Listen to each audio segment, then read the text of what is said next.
Just a few days, especially last few days, where they have been trying so much to convince you that Tinubu's policies are yielding. Nigeria is making more money, even when people decided to even when people raised questions about, then why are you borrowing so much if you are making so much money? Their argument is that they could borrow as much as they want because they have the capacity to pay, which they don't. However, Tinubu and his gang, right, they are expecting another tranche of loan to be obtained from the World Bank as well as the Sukuk.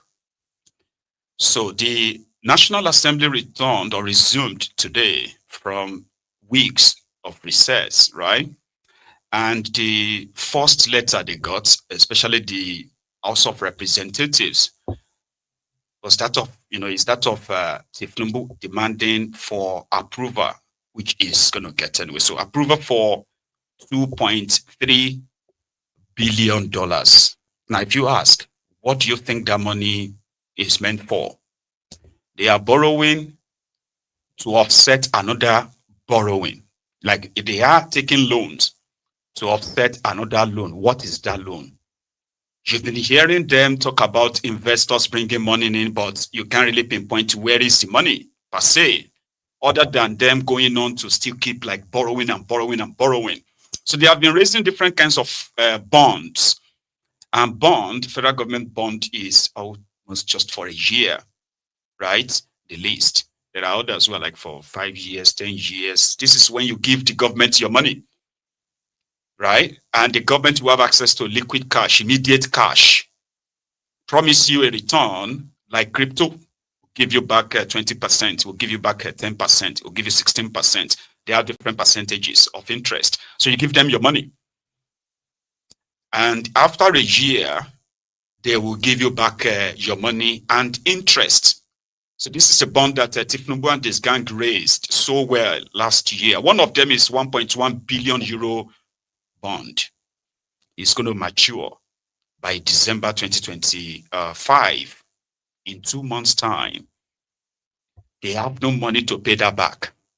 So they have to apply to borrow another 2.1 billion, so $2.3 billion, so that they could offset the 1.1 billion euro, which obviously could be like 1.6, 1.7 billion euro. They collected 1.1 plus the interest they promised them back. They will pay more. Now they want to take a loan to offset that. And that, man, let's start with that. Then we're going to go on to the meltdown, the tirade of Devil Umahi, simply because he was being asked to answer questions on the Coastal Road project. So we start from that. The the House of Representatives and the letter they got from Kalu Abbas. They bought debit sovereign sukuk, the US dollars in the ICM based on the following reasons, among others. One, the federal government has recorded considerable success in the issuance of sukuk in the domestic capital market for the development of critical infrastructure projects across the country. Between September 2017 and May 2025, the DMO has raised 1,392,557,000,000 naira through sukuk in the domestic capital market to fund critical road infrastructure projects. There is a need to pool resources from external sources to complement domestic issuance to help bridge infrastructure funding gaps. And two, it is imperative to open new sources of funding for the federal government of Nigeria and thereby diversify investor base, as well as deepen the federal government security markets. Why do they want to give me money? The proposal is for the House of Representatives to approve the issuance of a standalone debit sovereign sukuk with or without credit enhancement guarantee from the Islamic Corporation for the insurance of investment and export credit. A member of the Islamic Development Bank Group, the indicative timesheet provided by ICIEC in respect of the credit enhancement is attached as Annexure 2. The policy premium for the guarantee proposed by ICIEC is 3.5% of issue amount per annum. If the credit enhancement from ICIEC is taken from the proposed sukuk issuance, 25% of the issue proceeds may be used to repay relatively more expensive debt obligations of the federal government, and the balance will be used to finance the development of pre-identified infrastructure projects.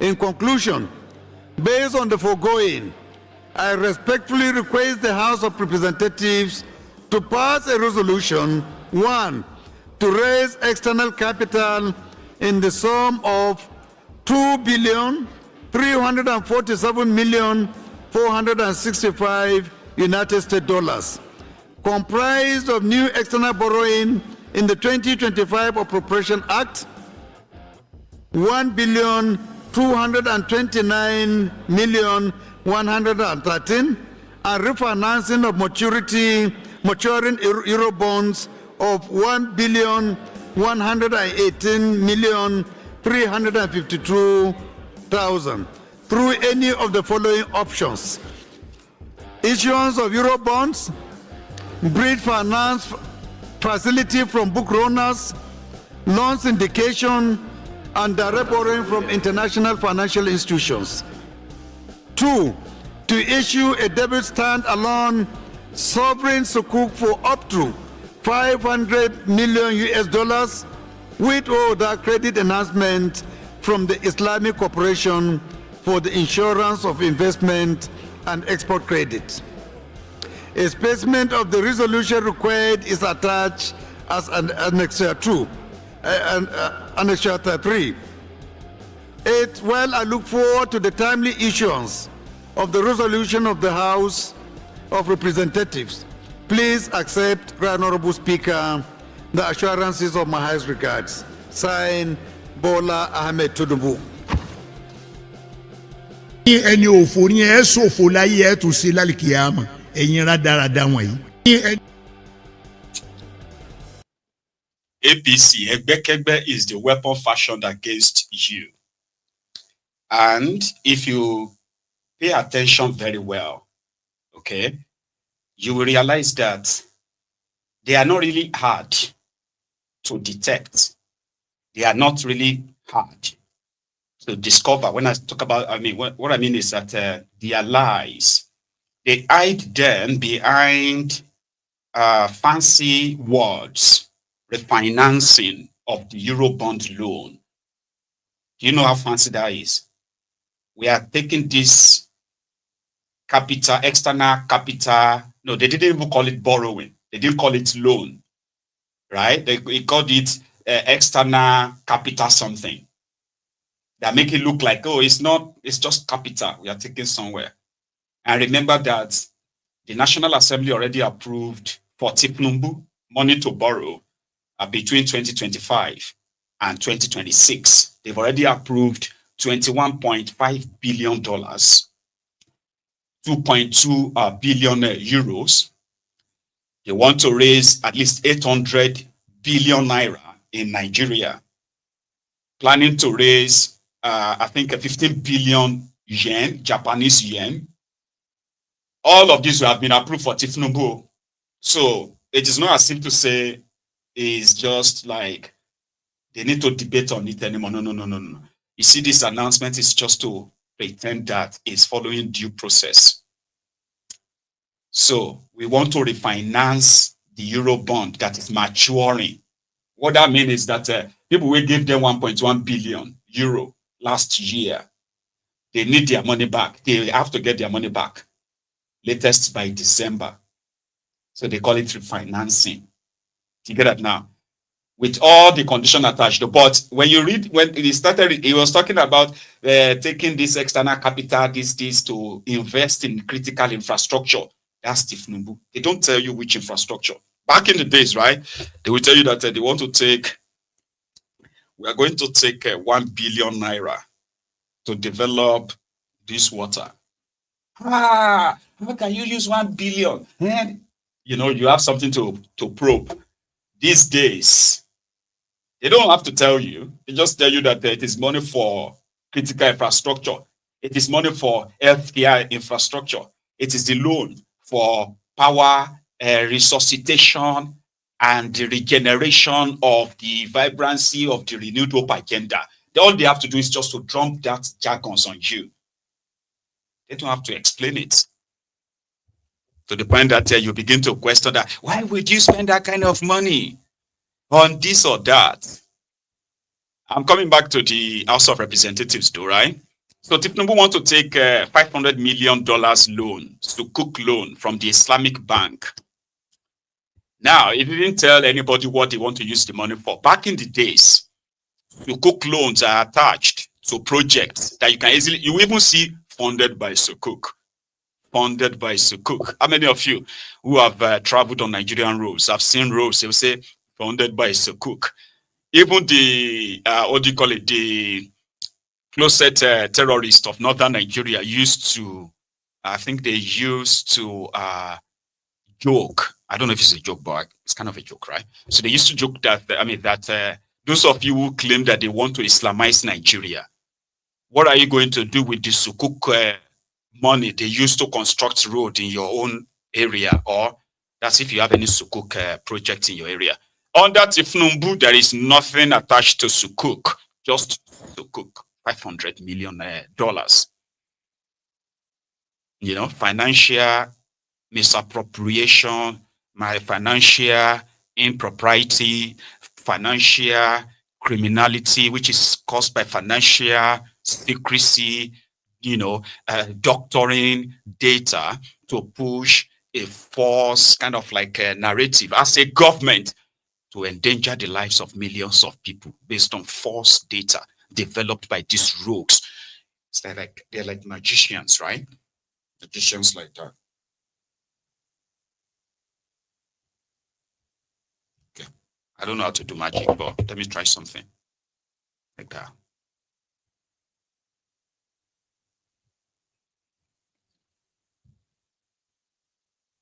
I don't know. You should, what I'm trying to do is that magicians use these two hands. The real magic or the real kind of like action happens just on one hand. You just have to figure it out. The other one is to distract you.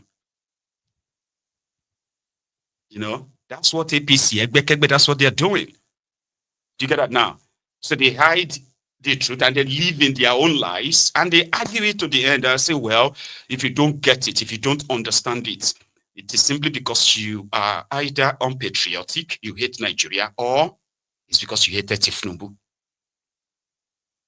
They are piling up all this debt, hiding some of them under funny names, funny titles. You can't probe their book. For the past 2.5 years now, Nigeria federal government has stopped publishing their own finances. As corrupt as those before them, people still have something to check and be able to trace some of this misappropriation. For Tinubu, you can keep guessing. Yeah, you can. Then Akpabiole. You know, today, Natasha returned, by the way. I'll show you first. Natasha and, you know, supporters and everybody were at the National Assembly today after a suspension of, you know, for 6 months, right?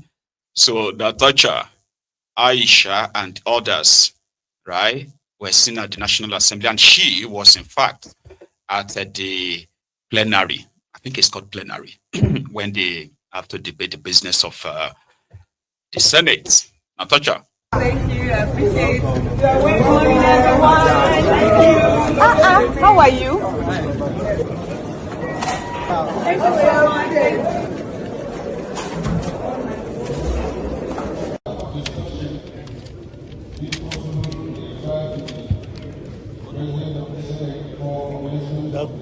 should not log into light.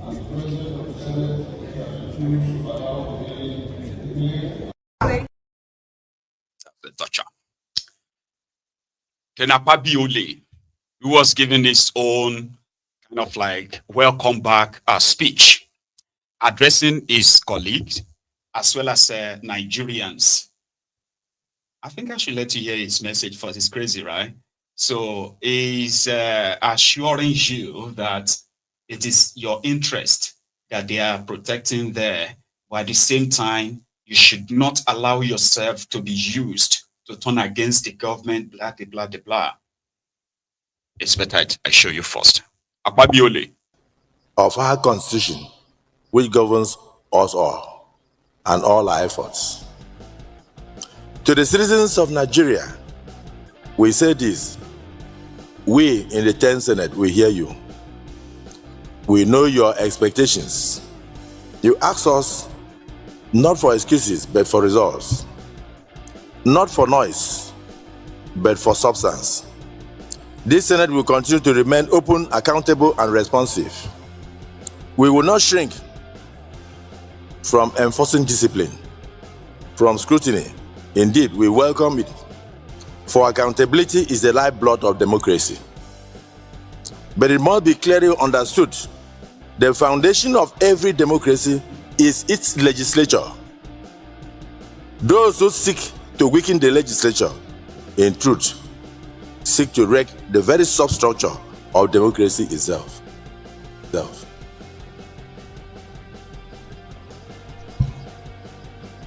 As we stand once more on the threshold of another election, let me say another election season, let us speak plainly to our constituents about the sacred duty of choice. It's important for them to know that the choice they make is sacred. Leadership is not a carnival, and governance is not a stage for theatrics. Let no one mistake the nation's destiny for a costume drama, nor confuse applause with achievements. Whether in party primaries or general elections, let us not lay quality upon the altar of spectacle, nor exchange wisdom for noise, nor experience for glitter. If our politics must be mended, let it begin with the courage to choose the right men and women of integrity, of tested virtue, of proven competence, and of sincere devotion to service of our nation. We must teach our people that democracy will only flourish when ballots are cast, not for the loudest voice, but for the wisest heads. Not for those who seek office as an ornament, but for those who see it as a burden of duty. Distinguished colleagues, let history record that in our time, we did not shrink from the truth, nor flinch from our responsibilities, but urge our people toward leaders worthy of their trust. So as we resume today with fresh vigor and steadfast resolve, we must legislate not only for the Nigeria of today, but for generations yet unborn, and even for generations we shall never see. Let this Senate be remembered as an instrument of national transformation and a citadel of democracy that brought about hope for our nation. Àmọ́ ọ̀rọ̀ tẹ́ gbé kalẹ̀ yìí ó dàbí ọ̀rọ̀ ẹni tí ọpọlọ rẹ̀ yòrò tàbí ẹni tí Ọlọ́run fi síbi aláṣà àwọn ọpọlọ rẹ̀ bí ọpọlọ ikú ó jọ má bẹ́ẹ̀ tọpọlọ rẹ̀ ò tó nǹkan rárá tàbí ètò wà ń bẹ kó má tiẹ̀ wúlò má rárá.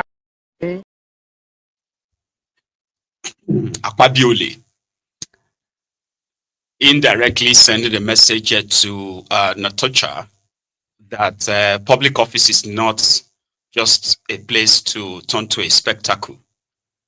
Coming from the dramatics personnel or criminals who are living like royalties, who want every man and woman, right, to leak their faith. You get what I mean? And they feel easily offended if you take them up on that same leadership responsibility. I say, okay, yeah, you want to be a responsible leader. Now let's ask you these questions. Would you be able to answer the following? They get triggered. Shut up your mouth. Sit down. Shut up. Don't, what do you think? Shut up your mouth. And they're like, really? Bunch of irresponsible men and women, cancers, opportunists, pickpockets, are there deciding or making decisions rather that affect millions of lives, including the ones that are yet unborn, generations yet unborn. They are there seated in their council where they approve loans that generations yet unborn will pay and pay for. They glorify poverty in such a never seen before that they have actually built institution around it, and they call it management of poverty. They even have a ministry for it. The more they throw money at this poverty, the monster poverty, the more people become poorer and poorer. People who love to put up performative shows. They want to renovate a 10-kilometer road. They will throw a party. If they succeed in rehabilitating the road, they will throw another party after like hyper overinflating this same road contract and what have you. Characters like that shouldn't preach about leadership. Unfortunately, they could, because it's Nigeria. They are not too different from their supposed followers, by the way, the citizens. Fortunately, it is not a place of justice. People who sit in judgment are those who are supposed to actually be judged. You get what I mean? Those who are supposed to be in jail are there making laws that the rest of us just have to follow, whether we like it or not. You don't even have a choice of choosing your own representatives, your leaders, like, legitimately, without the whole process being compromised, that we end up producing criminals like Tinubu and others. One of their colleagues who is representing Abia North or so in the House of Representatives decided to take it up with this newly returned National Assembly to discuss the unbelievable, maybe believable though, right? The unbelievable silence that those who are supposed to speak against executive excessiveness or executive lawlessness, they are just their rubber stamp, and they will silence any voice that comes in contrary to whatever the agenda they have put forward. So this man represents Mazi Nnamdi Kanu constituency in the National Assembly. You've seen him severally, different court appearances and all that, right? And he decided again, which will be like God knows how many times now, right? Okay, everybody is freshly back. Here is one of the issues you should look into. And how did they react? Watch this. You don't shut me down. You also have the right. It is important, Mr. Speaker, that this House takes cognizance is compromised of the issue of Nnamdi Kanu. That you can bring it up, and I thought that particular position is talking in respect of instances where the issues is beyond your control. But this is not what a letter from you to from yourself to me.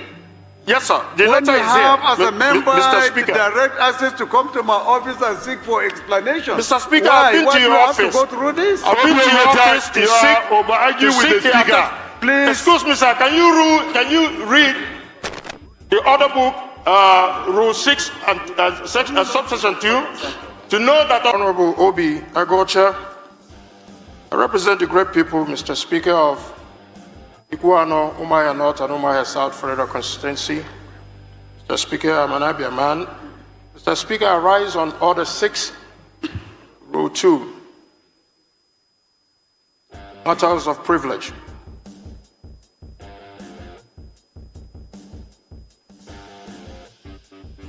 What do you want to...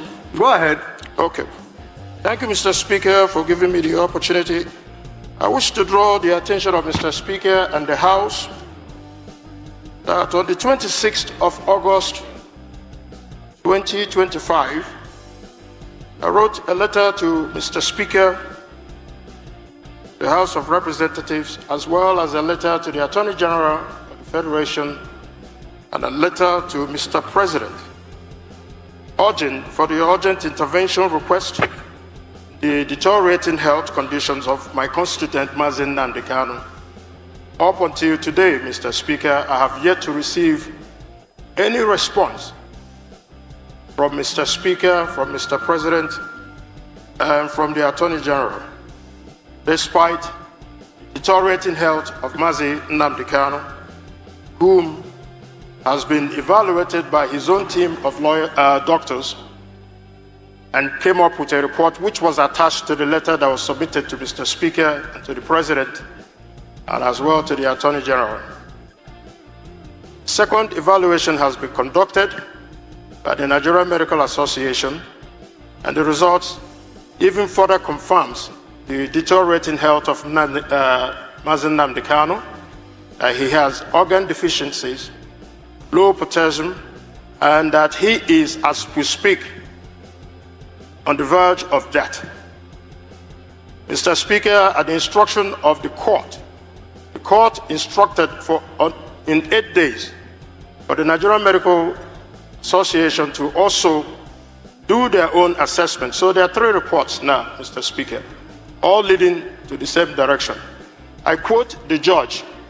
The judge says it's only a man who is alive and living can stand trial. Mr. Speaker, this is not politics or any other thing, but it is a fundamental human right that should be ascribed to Mazi Nnamdi Kanu. Most other people in that gap have been given opportunities to even travel overseas to seek medical attention. Mazi Nnamdi Kanu is neither convicted of any crimes in Nigeria and must be protected under the Constitution of the Federal Republic of Nigeria. So, Mr. Speaker, a lot of progress has been made in order to see that the government does the right thing to be able to afford Mazi Nnamdi Kanu the urgent treatment that he needs. It's significant, Mr. Speaker, if otherwise. My dear honorable colleague. Yes, sir. I do not see where your privilege is conflicted here. I have not received a letter that I wrote to the Speaker. I'm a member of the House, and my office deserves a response, whether it's positive or not. But as a member, and the letters were received by your office on the 27th of August, right here.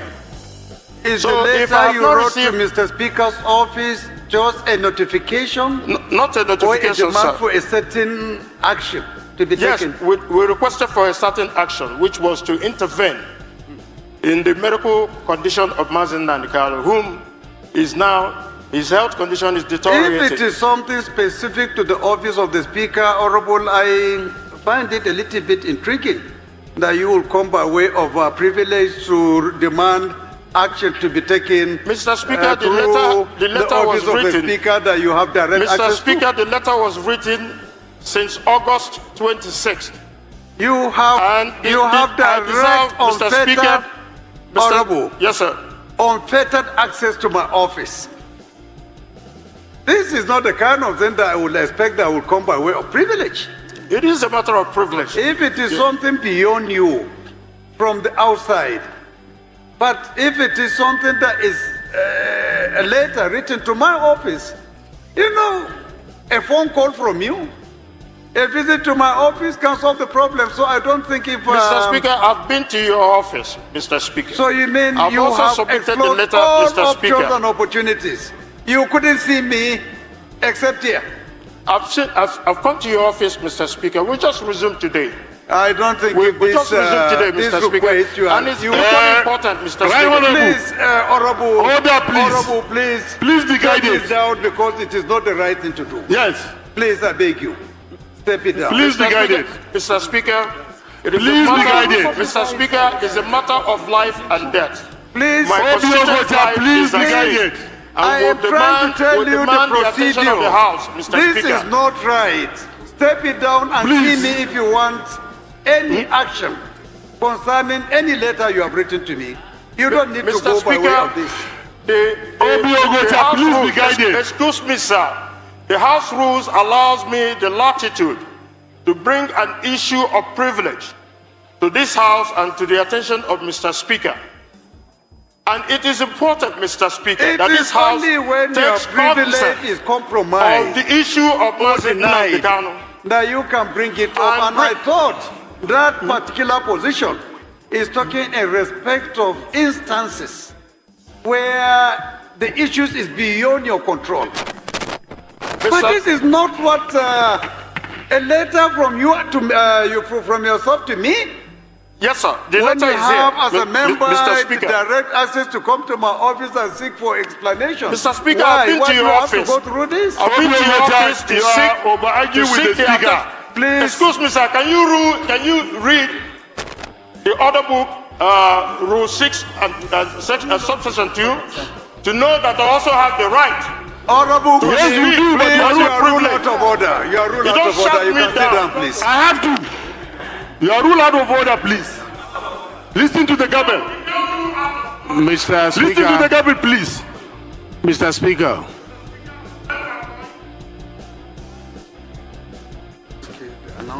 we will present it before the House properly in the course of the week. I understand the pain, the heart of the representative with regards to the subject matter of Nnamdi Kanu. But we will come properly before the House so that proper hearing will be given to it.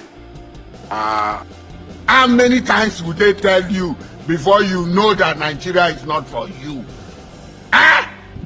Now they never leave you. They have left you behind.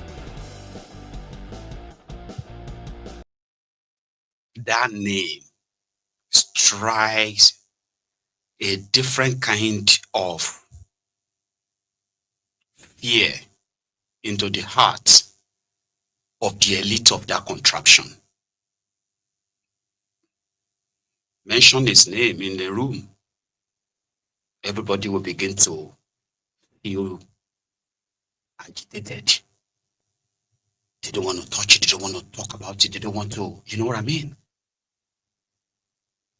While they watch this abuse of power, abuse of fundamental human rights, abuse of judicial process, all these abuses, they are very much aware. So they will just pretend that it's not happening. The guy is doing the right thing. As a representative, right, by law, you can go to the National Assembly to go and talk about just one person, which gives the National Assembly or the reps and the rest of them, right? It gives them, I mean, the law gives them some level of intervention when it comes to stuff like this. But because it is political, Nnamdi Kanu's abduction, detention, and even the fake trial on trumped-up charges, everything is political.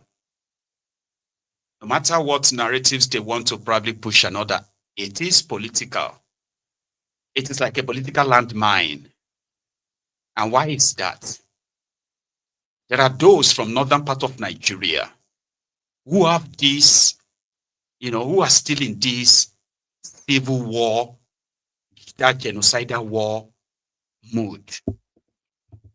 In 1970, listen to this, in 1970, Gowon declared that the war was over, no winner, no vanquish. He then declared what they called the 3 R's, if I remember very well. Rehabilitation, settlement, something like that. In order to kind of like a country start afresh and move on from there.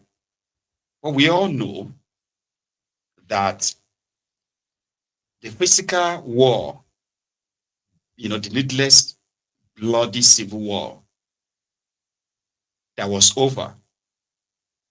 There is another one called the Cold War, the kind of one that the likes of Boko Haram carried in their hearts, even to his grave.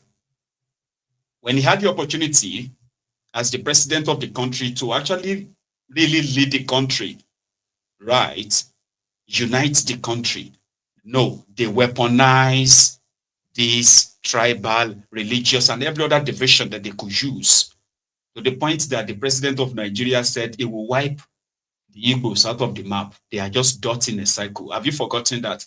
That was the president of a country. So the civil war might have ended as they put it on paper. There are those from, especially from northern part of Nigeria, that the name Igbo, Biafra, strikes some level of rage in them. I mean, you know what I mean? Like it's different. And that is why they are comfortable negotiating with real terrorists who have wreaked real havoc. And then they would spend everything, like spend a fortune just to be able to convict a man that is saying, let my people go, Nnamdi Kanu. So it's like a trophy. They are keeping him as a trophy. So anyone who decided to release him is stepping on the political landmine. Also, they believe, and his fundamental human right, his every other right can be completely abused for all they care. Not that they didn't know, of course they do. You know, where the government is teleguiding the judiciary, and at the same time, cherry picking which of the court judgments they are going to abide with. The government, so they are aware, but it won't last long. The table will turn, and those who are so pompous today, power drunk, and others who are also very much comfortable in that level of, impunity, the table will turn. They think that they are actually like doing you a favor for holding political office, which they killed to occupy. And they are in the office, ask them questions about what they are doing. They automatically become so upset, angry. And you're like, why are you angry? I have the right to ask all these questions. Say, no, who are you? You don't deflect on. It is about their personality, their ego, and all that. Because since Tinubu came in, I don't know if you have noticed, they have now, they have lifted eye service and hypocrisy to the next level. They discovered that Tinubu enjoyed this praise singing and the praise singers, and every one of them around him became a professional praise singer because he probably enjoys it, or he does enjoy it. But if you dare hold them, try to hold them responsible, then you're going to see the other side of them that ordinarily it takes extra push to get to that level with Nigerian politicians. Because Nigerian politicians are actors. They can act any role. They can take anything in. They understand that their people knows them as criminals.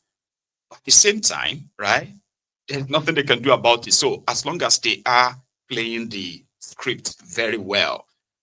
To now get to the skin of, under the skin of a Nigerian politician on national television, that takes extra. And I think that's one thing they don't like about Rufai Oseni. I know most of you have seen this viral video, conversation between Umahi and Rufai Oseni on a rise. So what happened? Umahi has been doing everything possible to convince people that whatever you think about the coastal road, you are wrong. The coastal road is one of the legacy projects. However, there are questions, including people whose properties were destroyed during the said, right of way, so to say. They are not compensated. So this has been going on back and forth. There are those who spend their own hard-earned money from the diaspora to buy properties in that part, in the axis. So Umahi took this part of the land, and the lady who was the real estate agent that kind of sold the land, she's claiming that there were already erected properties on this said land. Umahi said nothing. And in his own defense, so in fairness to him, he said the woman is only blackmailing him. That if she had collected money from people, that people have, people believe that she's constructing buildings for them or whatever, right? There is no proof that there was any building there. Umahi was saying that, right? So he said, because if you are to build any house in Lagos, you will get the government approval, which will show that, you are planning to build and they've approved your building, right? This said woman and estate, they never had any Lagos state government approved, right?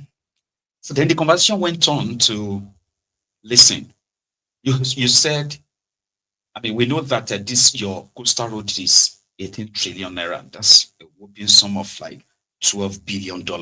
No bidding, no nothing. But could you break it down and tell us, since you said you are doing this road in phases, and you can't just give us one particular cost and say, it is 10 billion naira per kilometer. I say, okay, 10 billion times 750 kilometers. And he was like, no. He's an engineer. And then it's quite interesting though, right? I'm coming. The first part of it, right? Here, Umahi and Rufai Oseni. Can I ask you for something? Yeah, a very quick one, okay? I am glad that you are here, by the way, right? So if you can just please take a minute.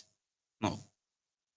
10 seconds. Leave the comment section right now, right? And just tap that thumb up there, right? Like the broadcast if you can. That's if you haven't already. Now let's go to that Arise face off. Umahi's meltdown. Here. I want to say, talk briefly on the Lagos-Calabar Coastal Highway because I listened to, the PDP chieftain that came on this program yesterday about this time, Otumba Shewemi, and I was very displeased with a number of damaging information, that Rufai dished out to the public. And I feel that it's very important that I clear, such damaging information. Rufai was very wrong when he said that I was struggling to give figures on Lagos-Calabar Coastal Highway cost.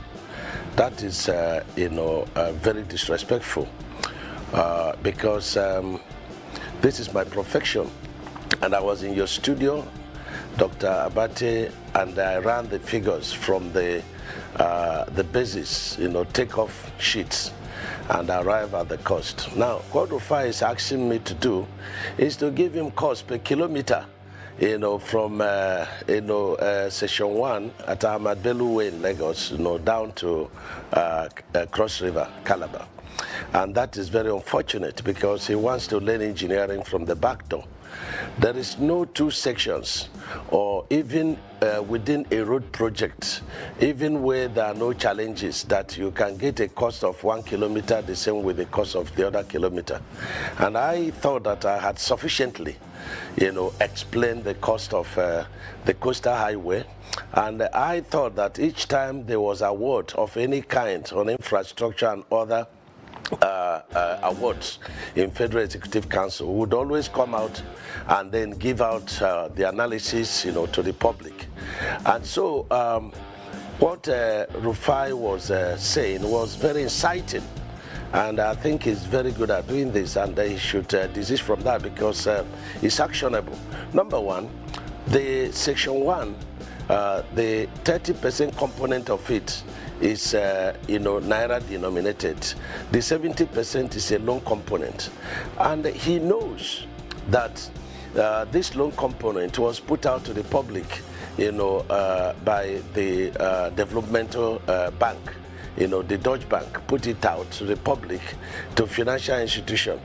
And he knows that this, subscription, it was oversubscribed by $100 million.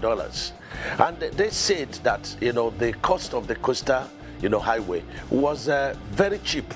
And they had to come to site to, inquire about the standard, why the cost should be that low. And so I have done all that I should do. But if you decide to stay, before the public and then, damage information because you don't like one administration, the other, it's very unfortunate. But that job is ongoing, and I hope that Rufai will have the opportunity to follow the road, one time to appreciate what the president is doing. Now, he took on me again on Win Hopes, and I want to, put him on a task. This Win Homes, I'm sure that he had decided not to understand, the truth about it. The woman that is in charge of Win Homes development, from available facts before me, bought 12 hectares of land from the villagers, the natives, according to her, in 2022, and bought it 12 hectares for 50 million naira, not dollars, 50 million naira. And these investors, from what I have, because they have contacted me, two brothers bought 5 hectares. One person bought 5 hectares. That is 10 hectares already, and they're all based in Nigeria. And as of 2021, she has started selling. But the document I have says she bought this land in 2022, and only 12 hectares. And then she was selling 21 million naira, not dollars, in 2021. And as at the time we started construction, she started selling a plot for 70 million. And a plot is 675 meters squared. That is what her own plot, was said to be. Now, these are the questions. Who are these investors? That's number one. Number two, you bought, 12 hectares within a very developed area, for 50 million in 2022. If you go there, you see a lot of houses around there. And so how come, was it properly bought from the native? That's number two. Number three, did you register the concern with Lagos State government? Can you put up the document before the public? You should send it to, the attorney, Mr. Rufai, so that he can look at it. Number four, who are the people that bought this land? Did they pay in dollars or they pay in naira? Should be able to publish it. Now, I took journalists last week to Lagos at the point of, and Rise was there. And they had to explore the entire premises. And if there were, buildings there and they were demolished, the tendency is that you will still see even some few rubbles there. If the land was reclaimed, you will not see the original vegetation. So they didn't discover any evidence that one building was put up outside the gatehouse, which we demolished. We, valued it and we demolished it, and that was 19 million. That's what they valued it for. And then there was also no evidence that there was approval for any building by the Lagos State government. If there was, they should put it forward. Number five, they should also show us those buildings where they were located and the monitoring of those buildings by the Lagos State government, because you would not be building without being monitored in Lagos State. So these are the issues. And Nuisance Lele. Nuisance Lele. That's what they are very good at. Now, for you to understand what just happened there is that Win Homes are being Win a Home, or so this estate agent, right? A woman, a businesswoman, spotted a land for sale. She flew to Nigeria, discussed with the locals, and then bought using devalues info, which is possibly completely lies, right? But just using that to have a context. So she bought 12 hectares of land, which is a lot, right? For, according to Umahi, she bought the land for 50 million or something in 2022. He went back to the US, advertised this choice land in choice area in Lagos. Everything is fine, the document and all of that, which she presented though. But if you listen to this mofo, you will think this woman had no right to any land, Abi. So Umahi confirmed that he bought the land, right? And is now questioning that maybe she didn't even buy the land properly from the locals. Nobody the locals, they complain, oh, they don't get problem. Now Umahi. Then he went on to say the woman was selling the land for 21 million naira per plot. So, is that not what you are doing in Lagos? Your overpriced estate and your overpriced properties in Lagos. Is that not what you're doing? Anyway, she's selling a plot for 21 million. And people were buying, Abi, which means she's selling her land. And according to the lady, the plan then was that it was to have a community where they got their own, like you have in Lagos, all these places, Kinekon estate, this one estate, that one estate, right? So that's her plan. So in 2024, according to Umahi, the woman started selling the land for a plot for 70 million. So all of that is just to present the woman as number one. We are not even sure that she bought the land, even though we are sure she bought the land, but we are trying to not to be sure that she bought the land. Then number two, do you know that she's making so much money from the land as well? How can you be making so much money from your land? Then three, oh, she said that she's already constructed some buildings or whatever in there, on the land rather, and they've been demolished. We need her to show us the proof, the approval from Lagos State. Alaye, whether she sell the land for 1 billion naira per plot, whether she has approval to build yet on it or not, the fact that it's a land gives her every right, to demand for compensation in the sense, the situation where you are constructing a road, which is like for the public interest. Umahi took this woman's land. It's like saying, oh, we need to take your land, okay? Because the road we are constructing is going to take this size. And every land here, in the middle of this bottle, every land that goes through that, we're going to claim them. It's called right of way, okay? But Umahi and his gang, the coastal road they here, they are still collecting people's land as far as here. And I'm talking about thousands of acres of land like that in the name of coastal road. So if you have lost part of your land to the coastal road here, but you still have some here, you will lose everything. That's what's going on there. So they are now picking, if you have connection in Abuja, they can remove your own name and remove your own plot and say your own is sorted. That is what is creating all these problems. So if not, there shouldn't even be any problem. Oh, the government want to use this land for road. So let's have all those who are the owners of the land. It's called right of way. It's not government's land.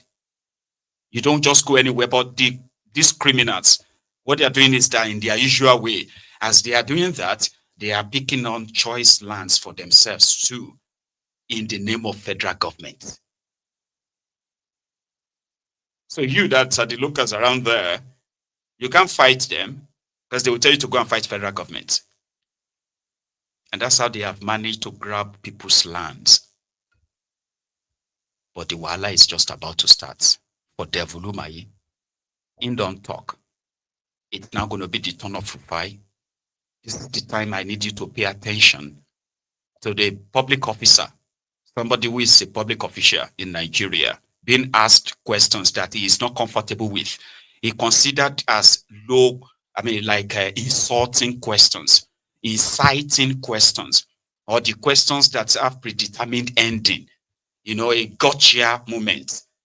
And because of that, it felt so deflated. Baba Devil Umahi want to turn to toad or bolo on screen. I need you to pay attention. No, it's a long watch, all right? It got to a stage that I actually thought it was looking different. It was like that. I was like, oh my God. If for any reason they put him and Rufai in a room, they can't give Devil Umahi gun at close range.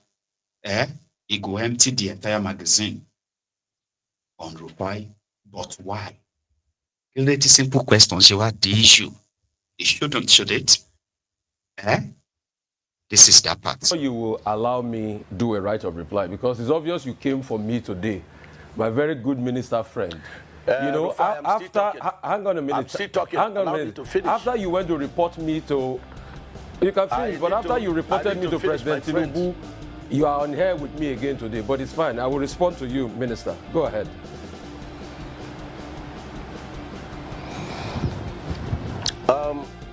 You were putting a.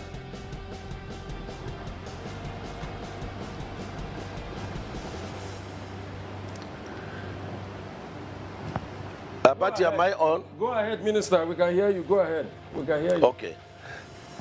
Yes. Now, the third one, Rufai became an attorney, darkening counsel without knowledge. She said, oh, there is a case in court. Yes.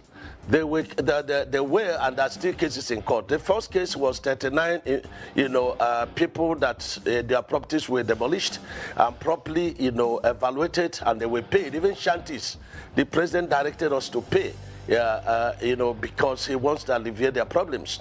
Naturally and normally and by law, we don't pay for shanties when they are destroyed. You pay for properly, registered, properties, and when you destroy it, you pay. Now, the 39 of them, which Wing Home was one of it, the court dismissed the case. Then she now single-handedly on her own went to Federal High Court and instituted another case. That case is on. Probably that's what Rufai, SAN is quoting. And then there's also another case she instituted, diaspora investors. This diaspora investor, there was no registered, evidence, and so they cannot sue or be sued. Now, the question is, in the court did not put any injunction against the work. And in any case, we had passed the road even before they went to court. If somebody sues you, Rufai, and says that, you passed, against the traffic, which you did sometime, you broke the law. And it does not mean that you are restricted unless the court evidently says so. So these are the issues. Now, the diaspora, the investors, who are resident in Nigeria, with me and you, they have come to me, they have sent me a letter, they want to come to the office to see me. And I'm willing to see them. I wanted to take on the woman because when she's using the issue of diaspora investors, it makes other people, genuine investors that want to invest, to be afraid. This government is very friendly with, diaspora people, and so we wouldn't allow her to use the name and damage, the administration. So I had wanted EFCC to come into the case, DGSSS and police, and even the Interpol. But I have left it to the investors. When they come, they are willing to do that, they will process it. So these are the issues about the coastal highway. But notwithstanding, the coastal highway is going on very well, very competitive. We are in session 2 now.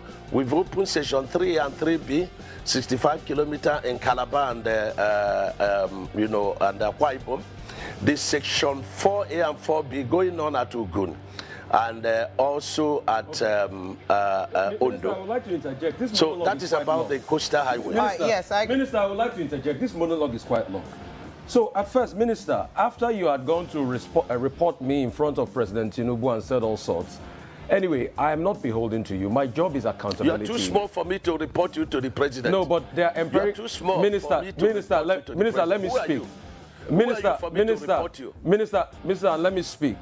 I have empirical evidence. The world watched it on the commissioner of the project when you mentioned the questions I asked you to the president. That was reporting me to the president officially. The world watches, so you don't need to dilly-dally about the empirical facts. I don't talk without facts, Minister. You know, when I have my facts, I talk. And I insist on my question when I ask on cost. Rufai, let me only address you. Minister, you will not allow me speak. The problem is you will not allow me speak. You spoke for over 20 minutes, over 10 minutes. Because you don't know what you are speaking. But let me speak. Let me speak. You will not. You will not allow me speak. You see, if you can just keep quiet and be calm and just allow me speak, I'll be happy. All right.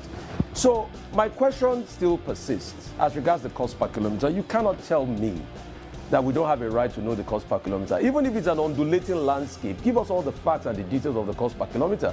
That's all we'll ask for.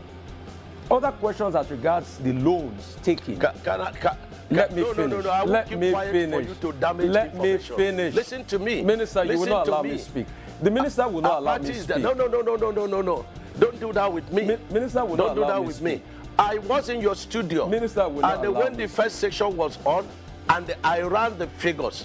And what you're asking us is 750 kilometers of coastal highway. We should tell you cost per kilometer. So you multiply by 750. That's nonsensical. No, so tell me the cost per kilometer. There's nothing too hard for you to tell me that figure. You've not still told me that figure. So I was right on that point. The second point. Because you don't understand anything. The second point I'm trying to make is you don't understand anything. I'm a professor in this field. Okay. You don't understand anything. What university gave you professorship in this field? And you cannot ask me to tell you a cost. What university gave you professorship in engineering? I didn't know you were Professor Umahi, Minister. I didn't know. So, please, you've not been able to... I'm professor in practice. In practice. I'm professor in practice. Okay. I understand engineering very well. So secondly, and you have no knowledge of what you're asking. If you will let me... You have no knowledge. If you will let me ask... So you keep quiet. Okay. And then stop, okay. Minister, it's all right. Keep dignifying yourself and let the world see you for who you are. If you allow me speak, the other 100 kilometers that you said they've added to it, we would like to know the cost per kilometer of that one. And the Winsome Homes, the case is in court. Now, I would like to know the cost per kilometer for that one. I would like to also know the over 700 billion first tranche of loan you guys got for this project. Has the money been spent? How was the money deployed? I would also like to know. I would also like to know the terms of that loan. All right? How many years? What's the payback period? What's the payback moratorium of that loan? And for the Winsome Homes, isn't it interesting that as somebody that's been a governor in the state, you know the law, a case is in court, and then you're coming to talk about the details of the cases in court. Because you denied that the case was not in court. Now you've already accepted that the case is in court. So is it not just better you thrash it out with the woman that has been reporting a case in public that we all heard, and I ask you questions based on that? So, Minister, just answer the questions. I've got no axe to grind with you. You know that. We've spoken many times. In fact, when your people call to book, I booked them, and I said you should come on air. So please just tell us those information. It's very important, Minister.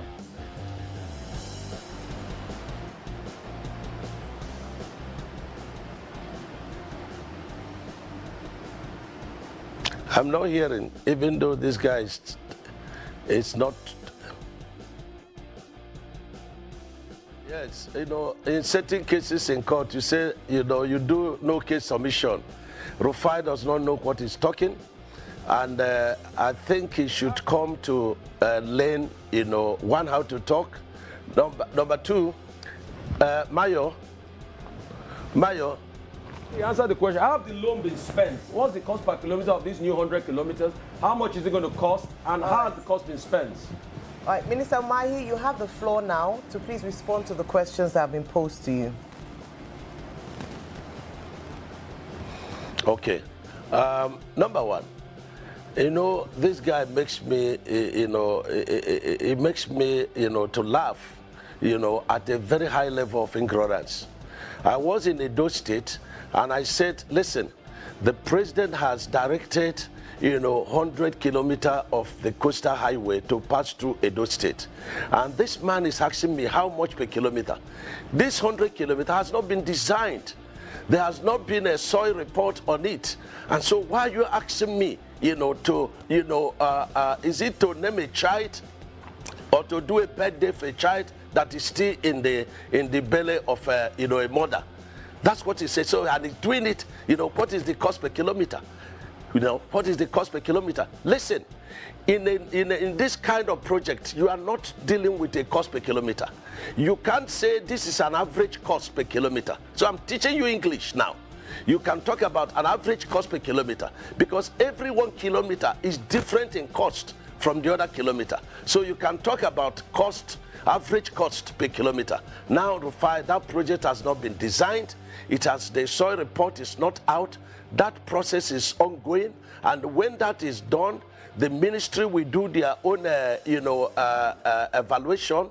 We now go to BPP and ask for selective tendering of the project.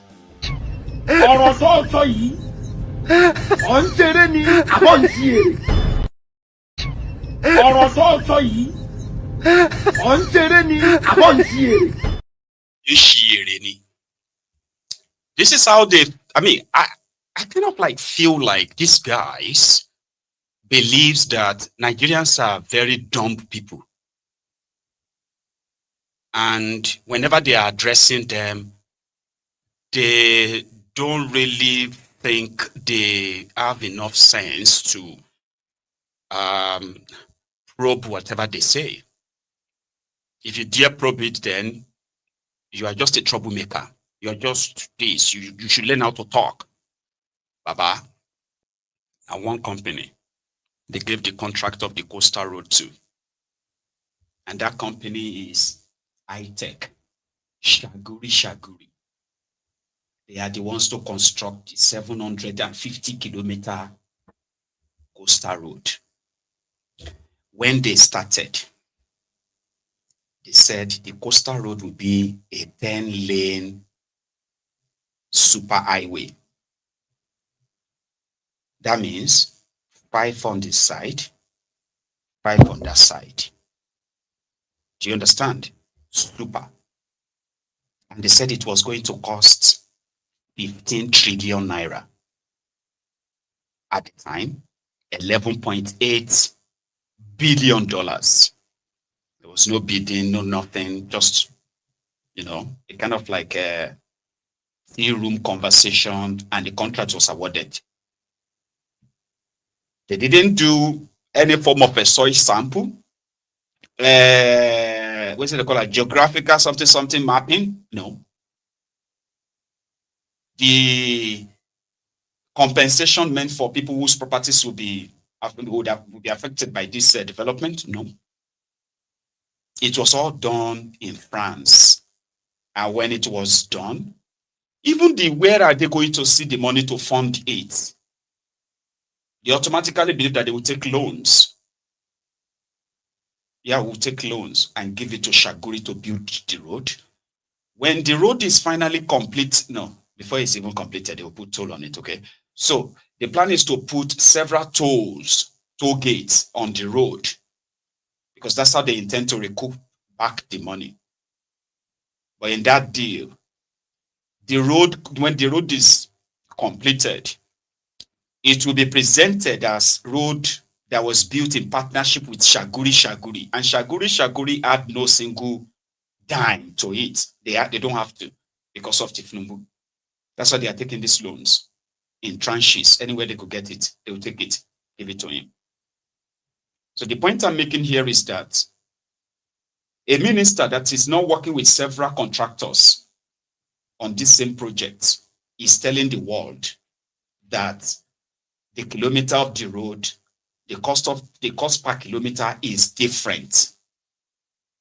If they are different, then you must have the details because you already gave us total.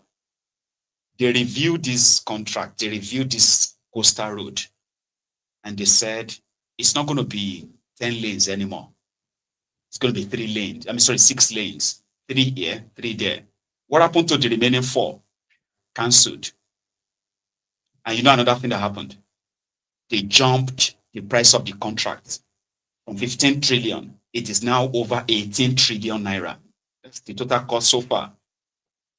Meaning they must have done the segment by segment, the cost of building bridges, how many bridges will be built, how many layover will be built, this and that. You know what I mean? Like they must have done that before. I mean, and all of this probably must have been scrutinized by the necessary agents of government to ensure that it meets the standard, Abi, including the cost. Say, okay, with this cost, the materials you want to use, here and there, and all of that, that details should be readily available before a penny is paid out, in my own opinion. Tell me if I am wrong. I'm very much ready to be. But isn't that so simple? To see before you say, oh, this is how much we're going to spend on this contract, details of where and what you are doing is already there. If you have nothing to hide, you could give instances about, like, if you say, oh, the project is in phases, phase 1, phase 2, phase 3, phase 4. This is why. You see, the phase 1 is a hard terrain, not that tough, but it's still pretty much like, needed this and that. The cost per this side will cost this if we have to break it down. Then we're going to build bridge. And this particular bridge is, you know what I mean? Like, as an engineer, your field, you should be flexing, talking about these things. But no, we are already doing phase 1 from Akpobo. We are doing phase 2 from Akwa Ibom. We are doing phase 45 kilometer from where. That's all they want. But when you begin to ask questions about this 45 kilometer, 30 kilometer, they say, why are you asking about that? Instead of you to be happy that we are already doing something, it's already. That's what this old man said. He said, APC, Egbekegbe wants you to believe what they tell you, not what you are seeing. And they are finding that so difficult, though. They've mastered it, but it seems it's going to also be their own Achilles heels. Well, APC is good at what they know how to do, deceive people, manipulate figures, conceal issues. That's their job. They know how to do it. But I should ask you, Marco, do you feel safe where you are now? Going back home after work, do you feel safe? That's the question. Nigerians will tell them that they haven't done anything towards preserving their lives. They must have an agenda. And then as we progress in this conversation, we give details of what we know they are doing and they're capable of doing.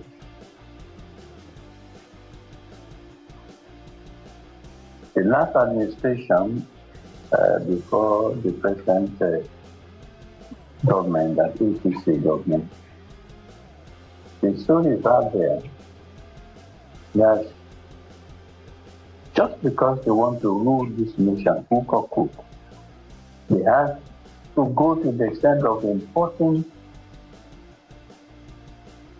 foreign nationals, Fulanis to be exact, to come into the country and destroy the nation. If they could not get power, they have decided to destroy the nation. If anybody has that type of mind, what good can come out of it?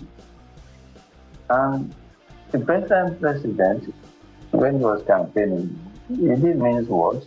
Only Nigerians were listening. He said it may no come. What does that mean? Does that mean or nobody else? And to get that, he should try to do anything. Like his predecessor did, he invited foreigners, Fulani, to come and kill us.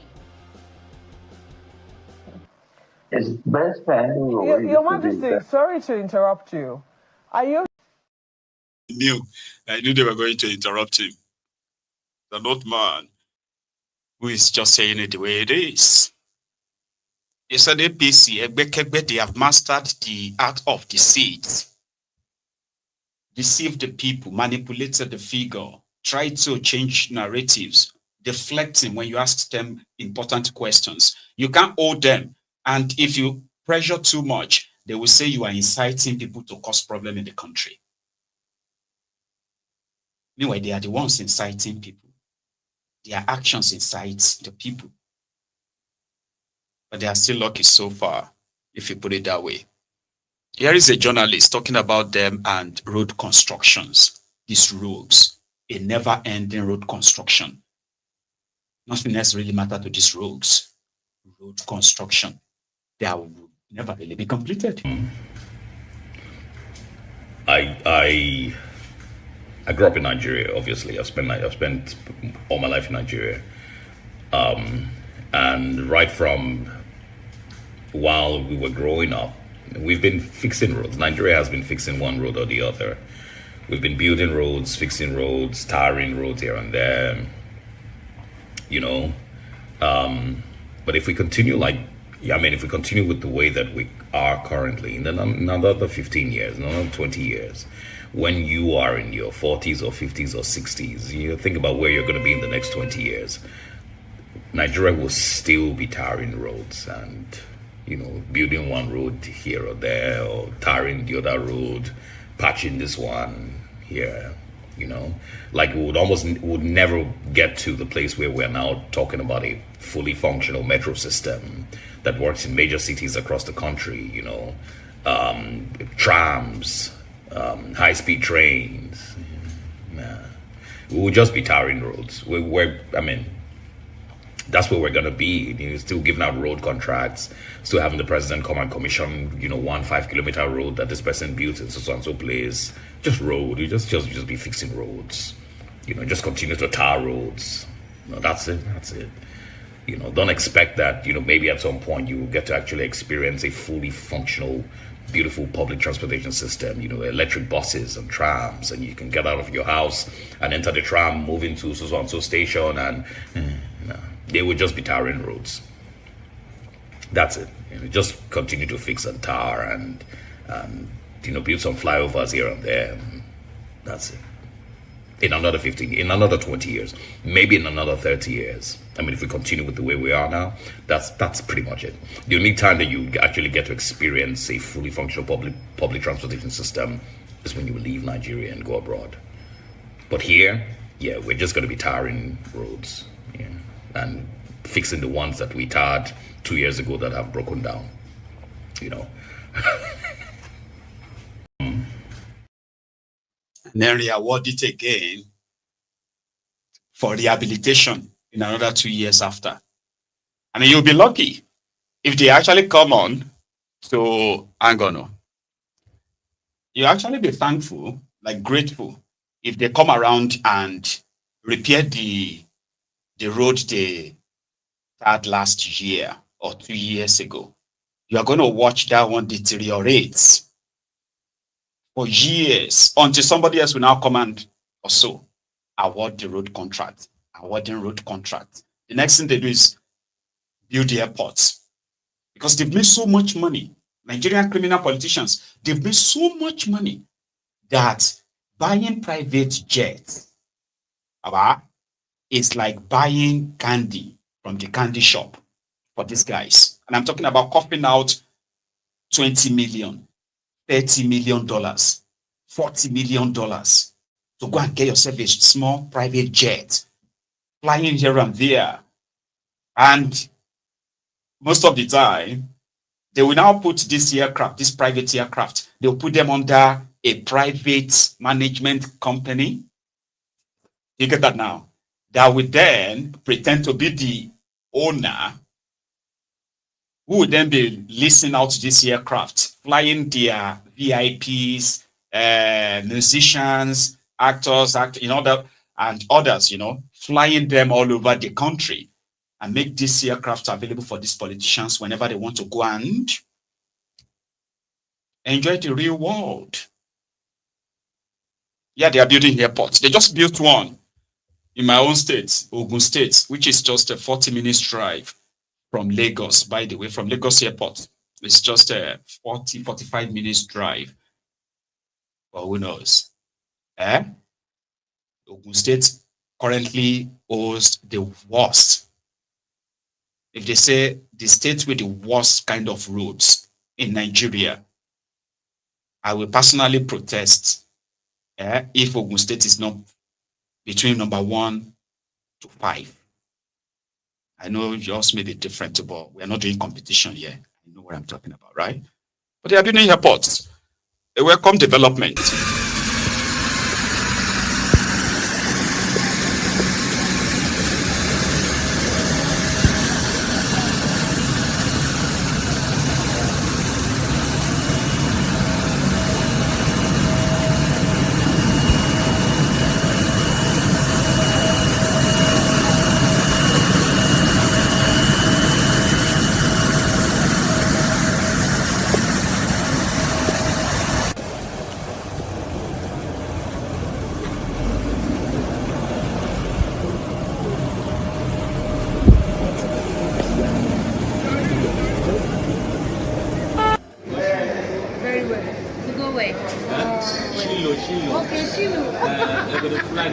I'm telling you, that's true. It's a long distance. From where the airport is a long distance. From the airport to the airport. To Shilu is a long distance. State airport. So Lagos is better off. Nice one. Beautiful. So the airport is this side. It's in between Shagam to Abeokuta. Oh. Yeah. I don't even look like Operated by ValueJet, gladly, from our airport, Gateway International Airport to Abuja. I want to thank the Almighty God for this grace, this privilege, this opportunity to see this vision come to fruition. And I want to congratulate all of you who are the first official commercial passengers taking off from this historic airport to the nation's capital to give the glorious day. I want to, on behalf of the entire people and government of the state, wish all of you joining us. God be with us. God bless the state. God bless Nigeria. Thank you very much for joining us. Thank you.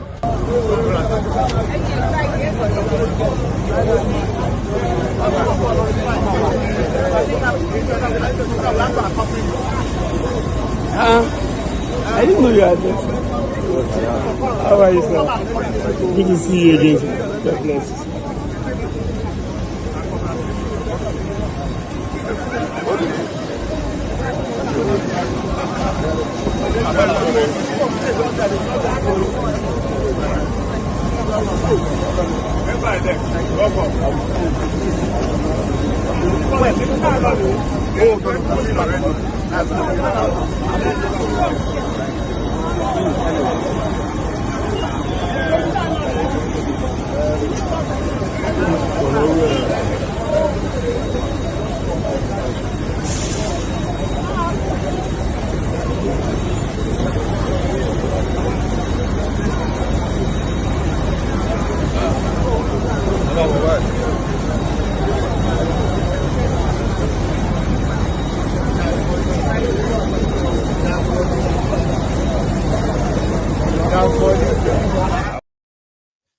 Nigeria criminal politicians, they are different breeds, you know.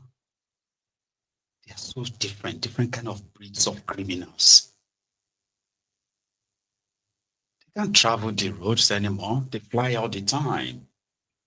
The roads that they continue to award for construction, reconstruction are so terrible that millions of Nigerians are subjected to this terrible, the danger of these terrible roads every day. So what did they do? They started building themselves airports, right? Putting up enough when they are in power. So they're putting up enough, they're putting up enough media presence, like, hype and all that. For those of you who remember, when Umahi completed his own airport, 54 billion naira of Ebonyi state money was expended in building airports in Ebonyi. Now he and himself and his friends and the governor and their friends are those who are using the airport. Do you get that now? So to them, maybe someday in the future, it will become very useful for something, anything at all. Maybe not now, while their people could use that 54 billion on something else if it is judiciously used or utilized. In Ogun State, the idea of building a cargo airport was just something that made sense at the time for the fact that Lagos State's airport is so busy and all that, right?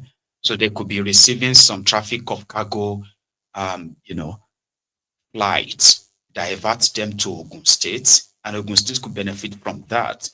Dubious Dapo came in and he's managed to build the Odin Bay, the VIP section, and the tarmac.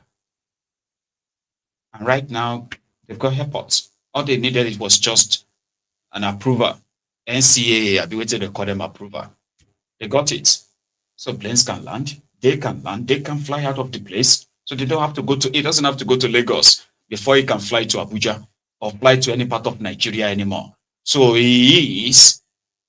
that is his own priority, so to say, when he is gone. Somebody who probably will succeed in, which is probably going to try to force, right? The airport may not be his own priority anymore, but they will still be using it, at least, to fly to any part of Nigeria. While he will be walking about and be saying, I built airports. They are different. They are so different, bro. And for the road, one of them constructed a road that he commissioned. This is in Anambra, by the way, Soludom. So then it rained, flooded. When the water subsided, so did the new road. Pretty much said that the flood washed away the new road. We're talking about roads just now, didn't we? Aren't we? Now, here is an example of that. A road that they spent probably millions constructing. After one single rain. Main road. The main road. Solution is working. Deputy Speaker, nke nọkwa na your constituency na-ekwe moto, o dichekwa moto niile. O dichekwa moto niile, nke a bụkwa Amawbia n'ise bypass. Ụzọ aka lụrụ anyị na na-ekwe mmiri na-apa moto, na moto niile, nwezikwa moto na-aga nwunye.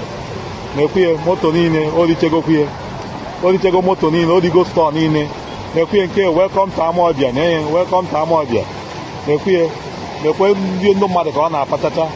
Na-ekwe na-ewe ndị mmadụ ka ọ na-apacha. Alụ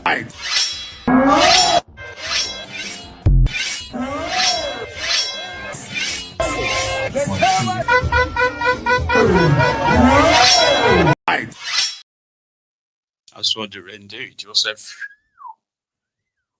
So we have to redo it again. Yeah, of course, using the public fund again. Nobody goes to jail for all of that. No?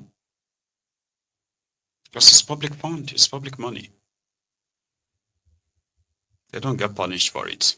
A court ruled in Nigeria, by the way, they're currently having an issue with tinted glass or tinted window for your car. So if you have any factory fitted tinted glass on your car, you will need to take that car back and get that tinted removed.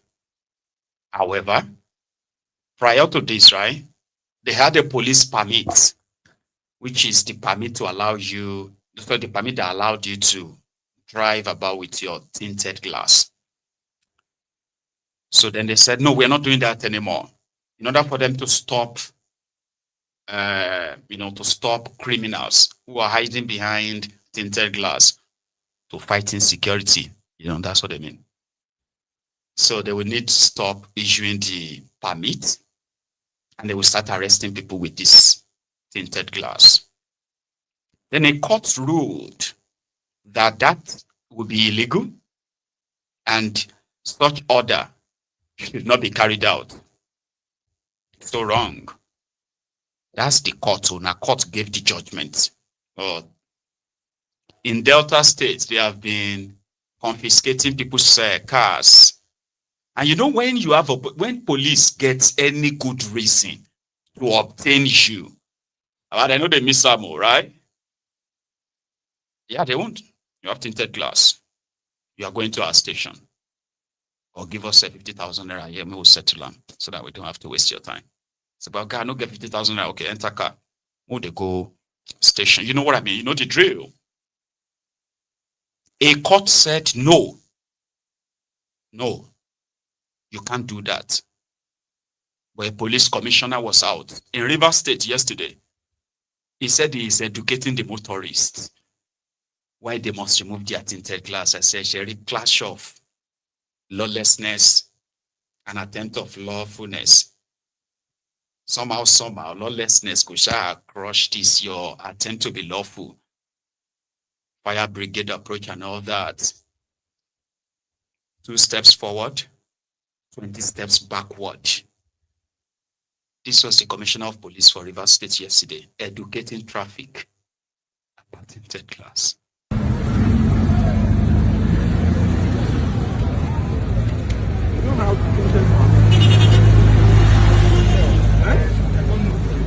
Like today you are out on enforcement exercise. Can you tell us what exactly you are enforcing today and why you are out on the street? Okay, it's a continuous process. Every tinted vehicle has to get a permit for such vehicle. And today we are continuing enforcement to ensure that those that are using any vehicle that is tinted has a due diligence permit for them to operate such vehicle. That's what we're doing. Okay, the FPA said that they have a report. Well, I'm not aware of any. Just hearing from you. But I think it's an exercise that I've been for some time now, from time to time, while people are doing exercise to ensure that they have a permit to use tinted vehicle. And you all know the country, these tinted vehicles are being used by militants and criminals who can be enough of arms and ammunition and other equipment items that we can use to attack the citizens of this country. And equally allow us to get statistics of things that are used for vehicles, if there's any crime being committed with such vehicles, be able to track it. And the Inspector General of Police has suspended this from time to time to ensure it's not to it. And we are now enforcing it as directed by the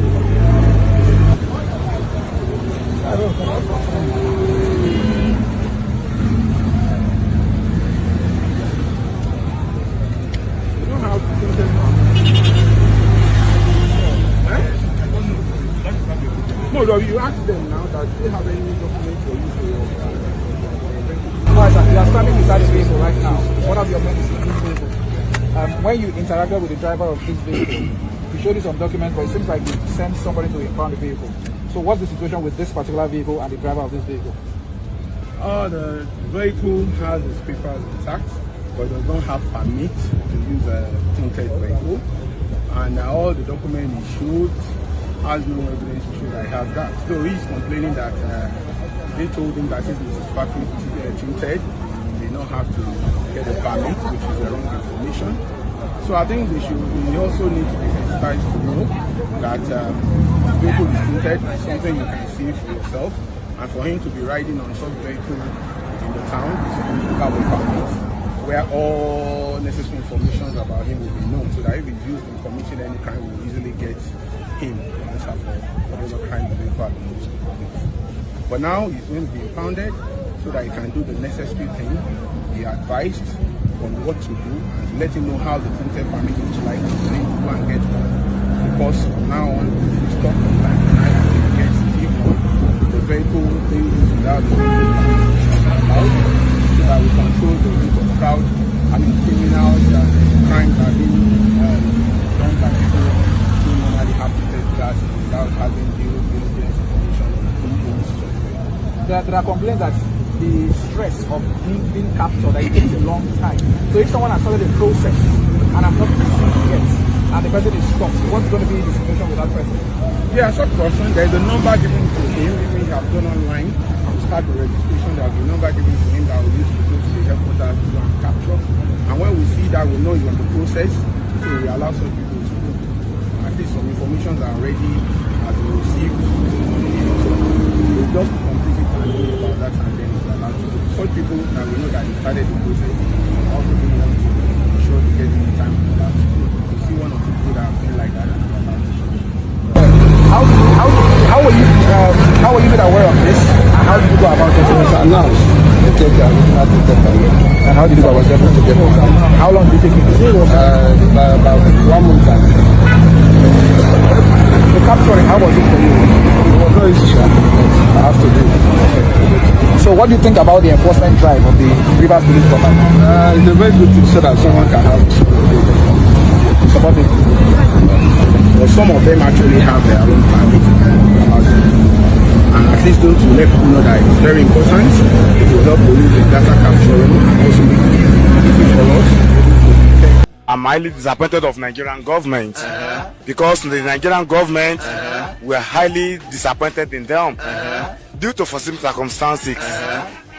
Definitely, I'm one of those people approving. People should die in coronavirus is more better than people should die in hungers. Hunger kills more than coronavirus because some people are less privileged.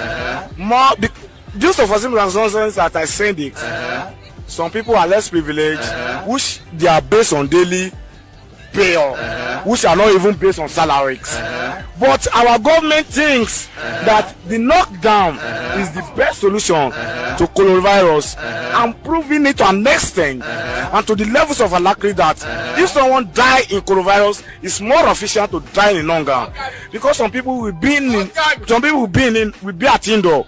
There's no a way to make our own life. Very true.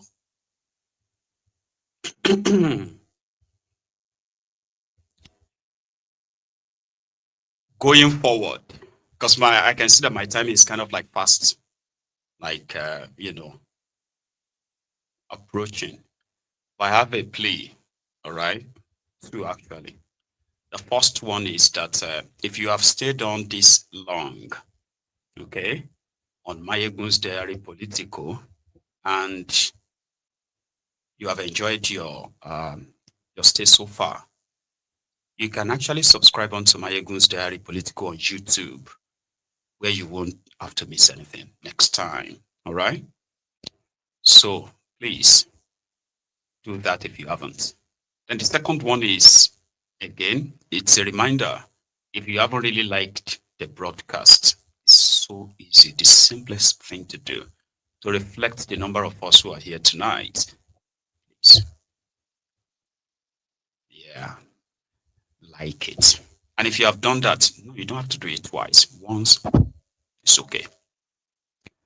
So the court said, don't do it. The police IG said, we are doing it. These are the guys that will let off suspicious convoy of vehicles if they are able to just bribe them. They don't look into your trunk or your boots or anywhere, except when they feel like you are not cooperating. That's what they call it. You're not cooperating. Disobeying the court order and obeying the IG order, right, is also part of the textbook definition of a disorderly, lawless society that they have made of Nigeria. A country don't function like that, won't function like that. No. Similarly, underreporting what people are truly going through, this issue of insecurity. Christian Association of Nigeria came out today. Have you seen that? Yeah, they came out today to deny any, Christian genocide in Nigeria. I've been expecting that for the past 48 hours. In fact, I was expecting them to lead a delegation to go and see Tinubu, right? In which they are going to put up, sort of like appearance, right? That will show that, no, there are no Christians being killed in Nigeria. The terrorists are just killing everybody. There is no religious undertone and all that. or it took them 48 hours. So they released a statement and they said, no, there is nothing like that going on in Nigeria. Okay. And, you know, the insecurity in Nigeria is something that requires everybody to work with government and to protect lives and property. What are you talking about?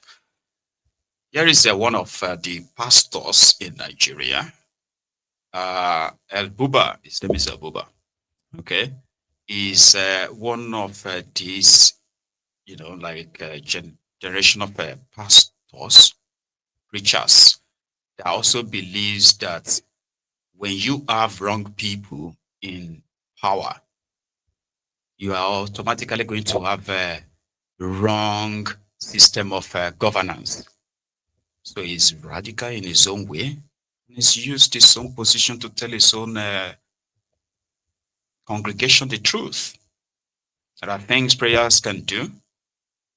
There are many other things you have to do yourself. Many others. Here. I'm speaking to every one of you Nigerians, and I want us to take note of this. We all have, I keep saying it, we have a responsibility to defend and protect the integrity of our country. We also have a responsibility to make sure that this country do not go into the point where we continue to ride on deception. Truth is truth, and truth must not be covered for anything. If there is anything that has been brought up, we must work together to see to an end to this reality. There is this issue that is ongoing about the genocide in Nigeria against the Christians or the Middle Beltans. It is true. We can't deny it.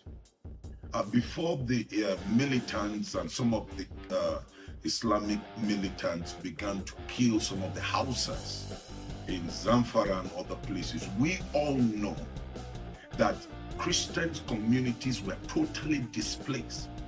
And we have recorded tens of thousands of Christians in the northern Nigeria that have been killed and their communities have been taken away.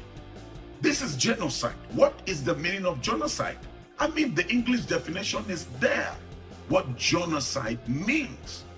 Now, I want you, except you are an enemy of Nigeria, but if you know that you're passionate and you're patriotic about the state of this country, then we must share this among ourselves and speak the truth to ourselves and agree with the reality of what's on ground. I have heard some of the special assistant media and all of that to the president coming out to say there is no genocide in Nigeria. It's a lie, absolute lie. Just look at it. From in 2025, over 7,000 Christians were killed. Now, in just 2025, 7,087 Christians were killed in 220 days of 2025 alone. Now, daily average Christians that are being killed per day is 32 Christians per day that are being killed in this country. Another record, in 2024, 3,100 Christians were killed. In 2023, 4,118 Christians were killed. Between the period of October 2022 to September 2023, from the documents that we have, 4,118 Christians were killed. We all know about the Christmas massacre that was coordinated by the Fulani militias on the Plateau in 2023. You know that 300 Christians were massacred. So you don't talk about Benue. Just within 2023, 500 Christians were killed throughout 2023 in Benue. And you go to this community, I have been there. The Christians are not there any longer. They have been displaced. So there is genocide in Nigeria.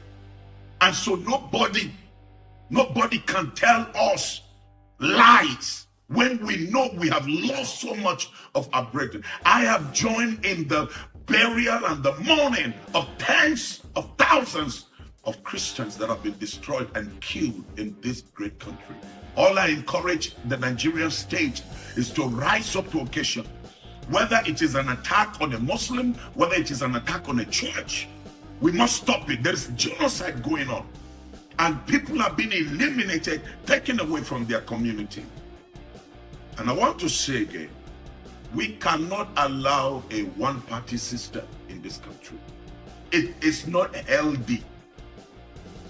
As much as we give our support to the system and the government to succeed, Nigeria cannot survive on one-party system.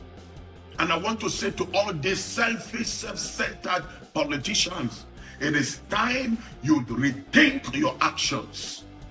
Corruption among you must stop, and you must rise up for this time to make sure that Nigeria is salvaged and that together we fix this country. May God help every Nigerian, and may God continue. You won't need a car to travel. You won't need an aeroplane to travel. You will just say, I want to go to London. And you'll be in London. Whether you believe it or not, the time is coming when you won't need a car to travel. Pastor Elbuba, I uploaded a video on Maiyegun's Diary Politico Facebook this morning, I think. And it was one of these Fulani terrorists. Yeah.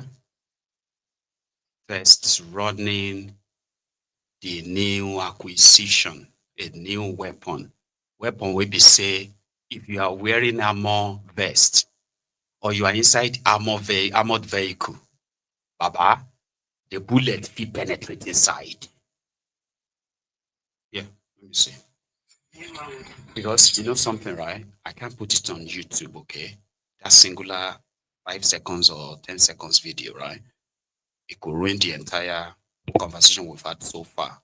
So, listen, right? And let's see if the camera will even pick it. Listen.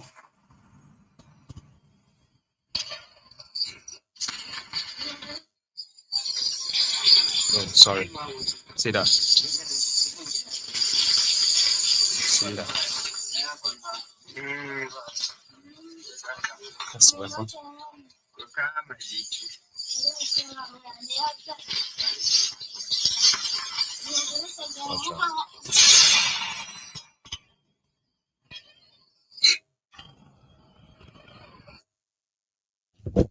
Those are the people your government, APC, Egbekegbe, wants you to believe that you are just overreacting.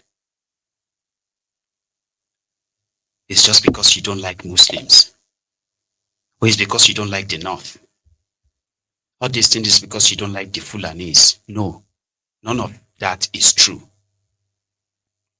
These armed terrorists are wielding war weapons. War weapons. When you ask people to defend themselves, can you defend yourself in front of that? Those are war weapons. Go to Maiyegun's Diary Politico. It's there. It's on my Facebook page. I'm sorry that I couldn't put it on the, on the program itself. These were weapons they took from the Nigerian armory. When they invaded the military base or the army base or any military barracks, wherever where they have an armory, these are the weapons. But yet, the government of APC in Nigeria will not proscribe them. They won't even treat them as terrorists. They call them bandits, so as to downplay the severity of what they are doing, of who they are, and how you, because according to them, they cannot be saying the whole thing to you so that you are not going to start attacking Fulanis where you see them. You're not going to be attacking this or that. I said, keep everybody safe. Arrest these criminals. Get rid of these criminals. But no, they will rather manage them because they have become an industry on their own. That's why this mofo could make this kind of a video, by the way. This one. Good morning, Nigerians. So, the President of Nigeria, His Excellency President Bola Ahmed Tinubu, GCFR, thought that we are afraid of him. So, Mr. President, for your information, we are not afraid of you. Number one. I know the President might be confused that why is this boy speaking that way to him. So, Mr. President, if you haven't forgotten, you as the ECOWAS chairman had a meeting and has signed a law that anybody that abuse the beloved Prophet Muhammad Rasulullah sallallahu alaihi wasallam, that is our beloved Prophet, the messenger and the last prophet, whomever abuse him, you said that there is no any law or any consequences against him. So, Mr. President, for your information, your message has been delivered. After that, we want to tell you that, Mr. President, number one, you should know that you are not the president of the Muslim. You understand? You are the president of Nigeria. Number one, you are the chairman of ECOWAS. You are not the chairman of the Muslim. So, for your information, the president of Nigeria, let me tell you something. We are not afraid of you. We are not anybody that abused the beloved prophet, anybody that abused the prophet, Mr. President, believe me, you, that person is gone forever. Whether you like it or not, that person will be eliminated instantly, whether you like it or not, Mr. President. And let this one serve as a warning for you, Mr. President. We the Northerners are warning you. We are not even begging you. We are warning you. This one should serve as a last warning to you, the President. Let me tell you something. People are now here. Whatsoever that you are doing, people are just watching you. Don't engage yourself in religious matters, because as a president you might cause war. Don't forget that you are from Lagos, while the majority of the Muslims are in the north. That means you are causing religious war in your country. So, Mr. President, let this one serve as a last warning. We are warning you. Hear it, Mr. President. You should hear it very well. We are warning you, not even begging you. We are warning you. This should serve as a last warning to you, and you shall go and remove that word that you have just made, Mr. President. Go and...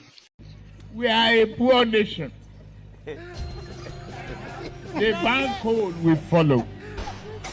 They say firewood not food. They say we need to plant more trees. And they are not giving us money.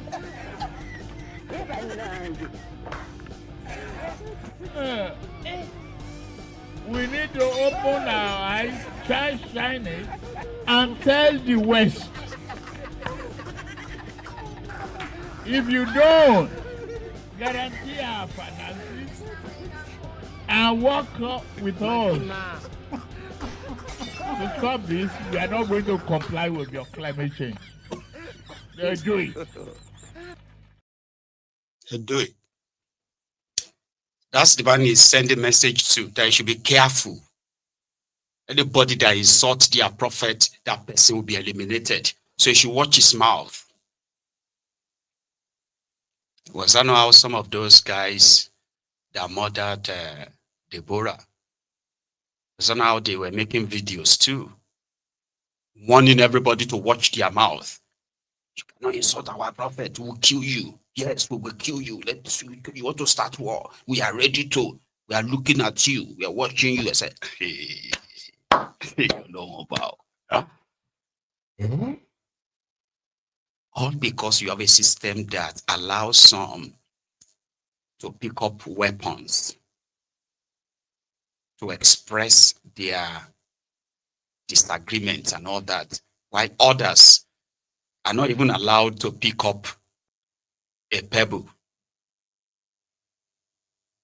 You are expected to receive it.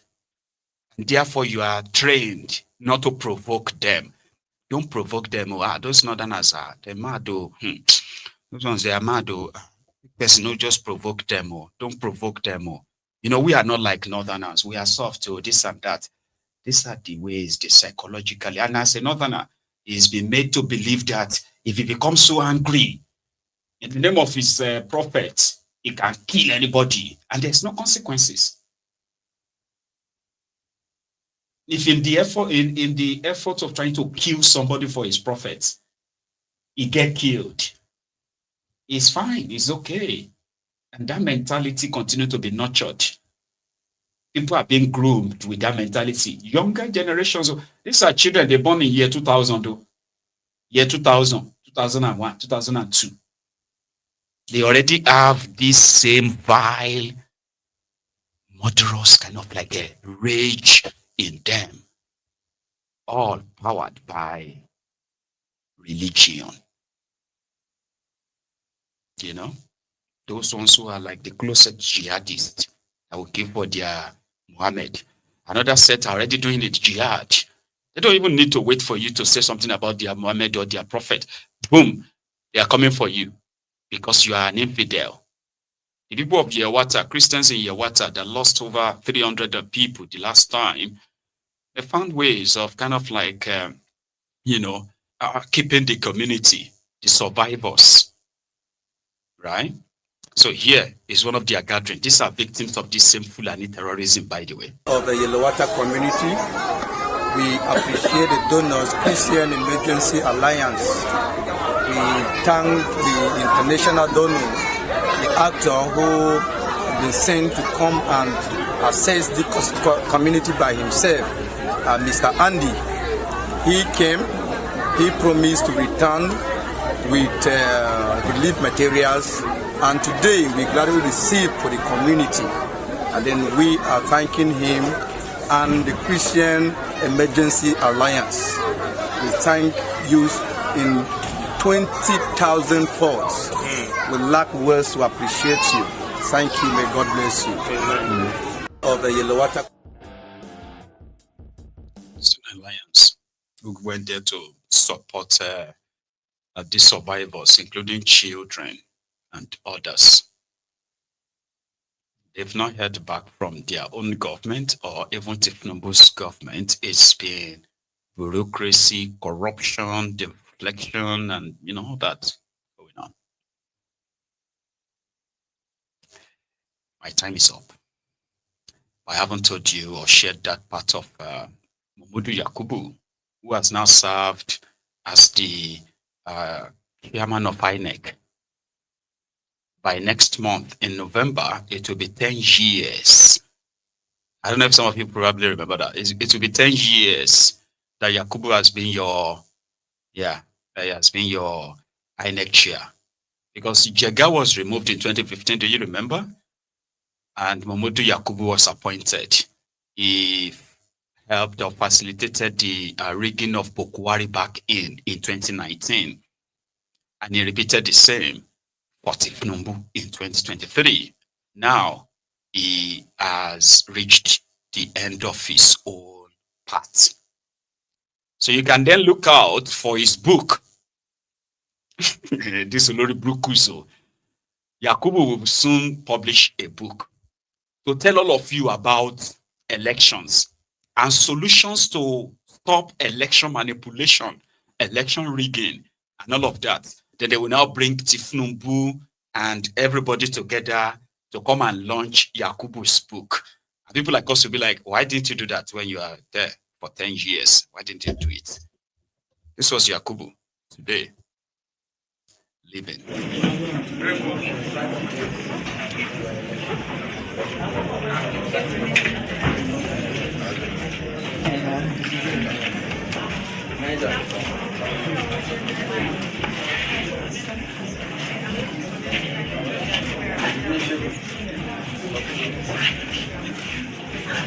Very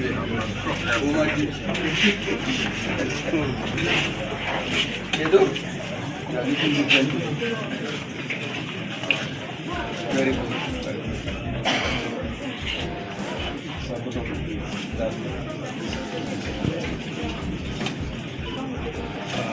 Almost endemic. Did I pronounce it correctly? Almost endemic. How is it? Educated?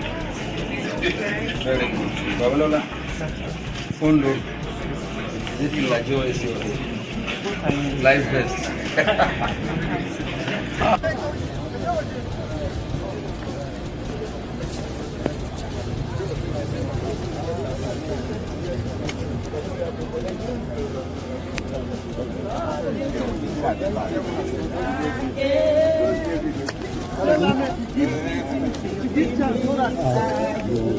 Till we meet again, till we meet.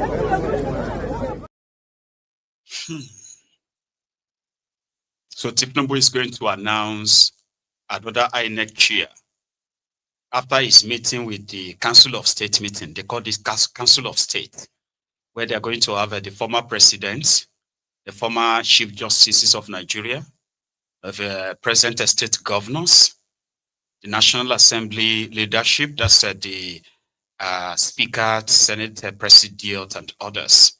So then Tinubu will present a name to them. And once the Council of State has no objection, Tinubu will announce this name, then forward it to the National Assembly for prompt approval, and your 2027 charade will officially kick off. Until we meet again. Until we meet again. The next time you're going to hear from Yakubu will be when he's talking about his road, how he did so greatly for Nigeria, conducting the worst kind of a rip-off election, electoral haste. Then he's going to write a book. After writing the book, then he's going to tell you the solution to rigging elections, while you are going to be under the luck of the new guy. I'm going to go. Thank you so much for your time, okay? I hope I can remind you again, just before you leave, please like the broadcast, okay? And, share it. And finally as well, I've got my link for my fundraiser, okay? You can always chip in anything. Buy me a coffee. Use any form that you can reach out and support Maiyegun, right? Above it all, make sure you join me another time, which is going to be tomorrow. So good night from here, everyone. Udaro.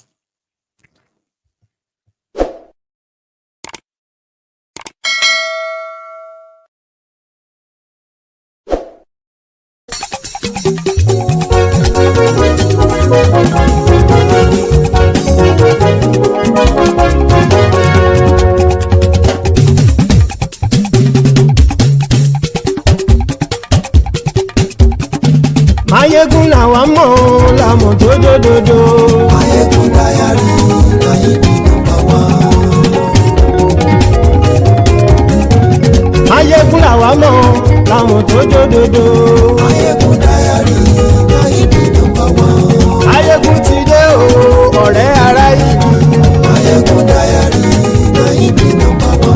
Lórí Facebook, lórí YouTube. Maiyegun dáyàrí láyé bí nàmbà wá. Gbogbo bó ṣe ń lọ ni Maiyegun já wa sí. Maiyegun dáyàrí láyé bí nàmbà wá.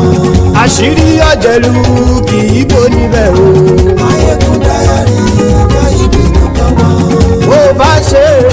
àní Maiyegun máa wí. Maiyegun diary na ibi number one. Ó sì tún ṣe eré wàá gbọ́ níbẹ̀ o. Maiyegun diary na ibi number one. Maiyegun diary Politico. Maiyegun diary na ibi number one. Godfatherism kò sí lọ́rọ̀ Maiyegun. Maiyegun diary na ibi number one. Ẹ farabalẹ̀ sẹ́ o kẹgọ́rọ̀ lẹ́nu o. Maiyegun diary na ibi number one. Àní Maiyegun làwa mọ̀ tó dòdòdò. Maiyegun diary na ibi number one.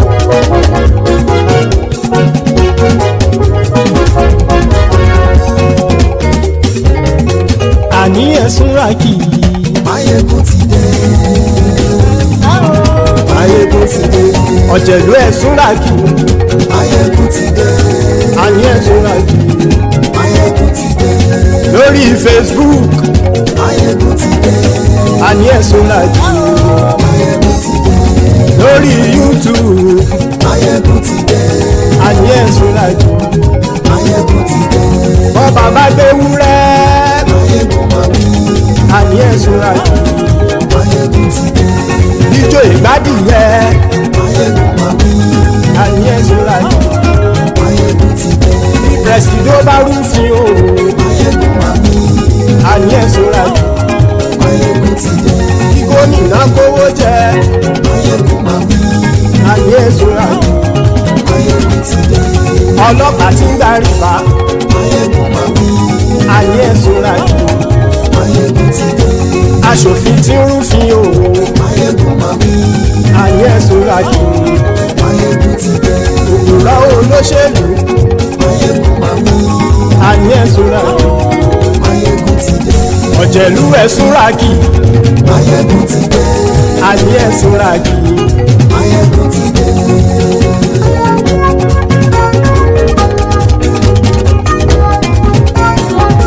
Maiyegun ti dé.